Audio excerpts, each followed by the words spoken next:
Award मिळाल्यानंतर R के नारायण यांनी लोकांना म्हणजे वृत्तपत्रांना मुलाखती द्यायला सुरुवात केली की यांनी माझ्या पुस्तकाचं काही न ठेवता, मला न विचारता, माझी परमिशन न घेता आणि मला त्याच्यामध्ये काहीच सांगितले नाही की चित्रपटामध्ये काय बदल करण्यात, कथेमध्ये काय बदल करण्यात आले आहेत किंवा काही.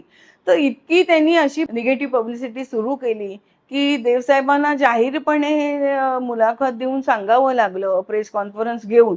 आणि त्यांनी आर के नारायण यांना एक प्रश्न विचारले. ते म्हणाले की तुमची एकदा आधी पूर्ण हट्ट होता, जेव्हा सुरुवातीला मी गाईडचे राईट्स घेतले होते, की तुमचं होतं की हे साऊथमध्ये याचं शूटिंग झालं पाहिजे. तेव्हा मी तुम्हाला समजावून सांगितलं होतं की माझा चेहरा जो आहे तो साऊथच्या लोकांसारखा नाहीये, मी त्यांच्यासारखा दिसत नाही. माझा रंग जो आहे त्वचेचा तो त्यांच्यासारखा नाहीये. माझा चेहरा नॉर्थ इंडियन म्हणजे उत्तर प्रदेशीय प्रेक्षकांमध्ये मला किंवा बाकीच्या राज्यांसाठी माझा तिथे तो मिसळून जाईल, परंतु साऊथमध्ये होणार नाही. आणि म्हणून हे सगळं राजस्थानला शूटिंग केलं गेलं.